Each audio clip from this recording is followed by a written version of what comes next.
All right, everybody, so welcome back. All right, so here's what. Let's get right into our first interview for the morning. So the country celebrates the Indian Arrival Day holiday tomorrow. This morning, we look at the significance of the holiday and the history and contribution of the East Indian community to Trinidad and Tobago. So joining us now, we do have on the line Dr. Jerome Tiluxing. Of course, he is a historian, a scholar, and author. Doctor, good morning. It's always good to speak with you. Thank you very much for joining us this morning. Good morning to you and your viewers and listeners. All right, so, Doctor, let's begin this way, because, you know, everything in Trinidad and Tobago, it always has a bit of controversy. So one prime minister would have declared the Indian Arrival Day holiday. Then he decided, well, here's what, we are going to have Arrival Day, and then, you know, Indian Arrival Day again. Let's talk about the significance of the Indian Arrival Day holiday and not Arrival Day.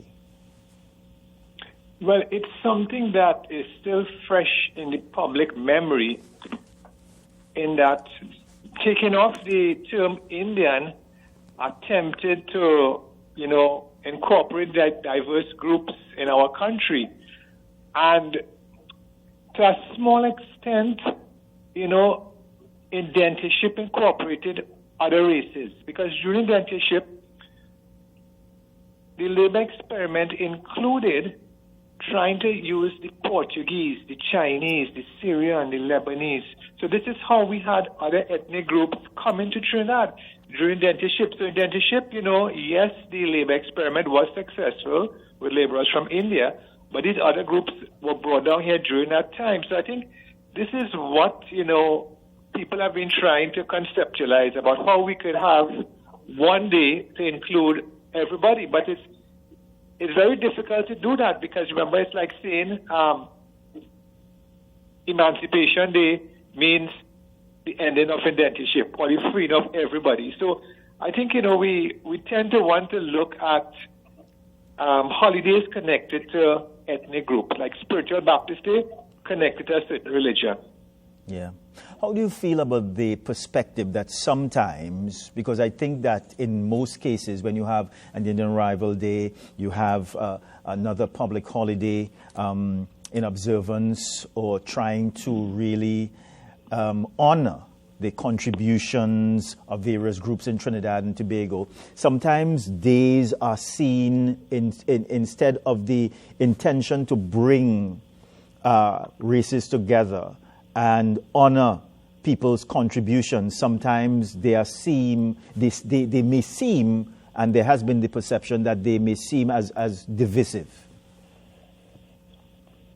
It seems divisive, especially when the issue of funding comes in. Other times over the years, I've heard debates about groups criticizing the government for how much funding they receive for their cultural activities. So it's divisive in that way. It's divisive when sometimes maybe a group might honor somebody and somebody might say, well, that person is biased or that person practices discrimination. So that is where division comes in terms of funding and who we see as our heroes and heroines. But in the main, you feel that holidays such as these are good things. It is. It is a good thing. Unfortunately, many people do not, you know, try to understand the background of the holiday, the sacrifices that were made of the people, you know. So sometimes we just see a holiday as a time to go to the beach, a time to line, a time for a river line, you know, a time to go to Tobago. And they don't see it as, you know, trying to understand why was this holiday put in place. It should be a time of reflection, you think? I think a time of reflection, a time of understanding the resilience of our ancestors and sacrifice and achievements. Let's talk about this journey, Dr. Tiluxing, because it has been a long journey, in some cases an arduous journey. If we can look at that journey and where members of the East Indian community are at this point in time in Trinidad and Tobago. I think that it has been a difficult journey. That trip from India to the Caribbean, the historians have used the term Kalapani, across the dark waters. Right now in Trinidad and Tobago, we have Prime Minister and a President of Indian descent, and we have other persons of renown in judiciary, sport, religion, culture, all serving.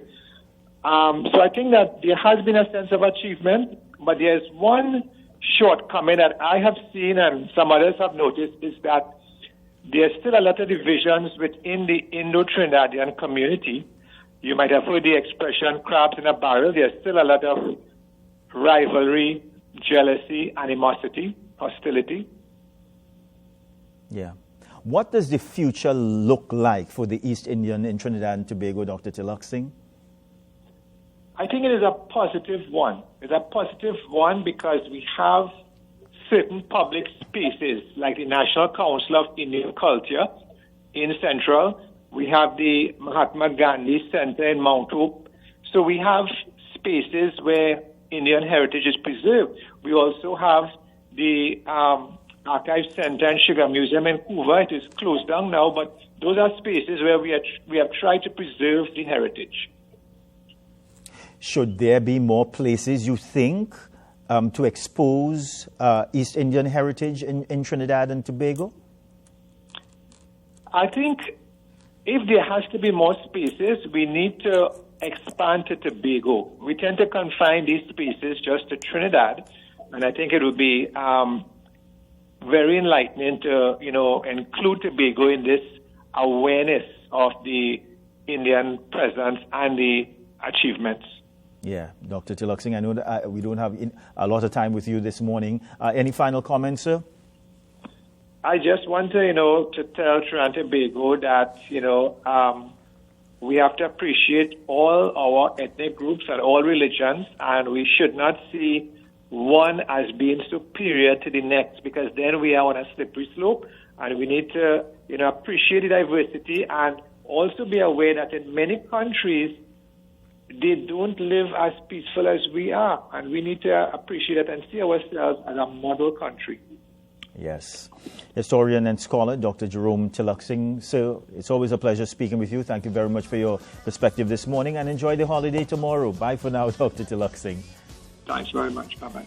All right, everybody. So we are going to a very short break. We are coming back.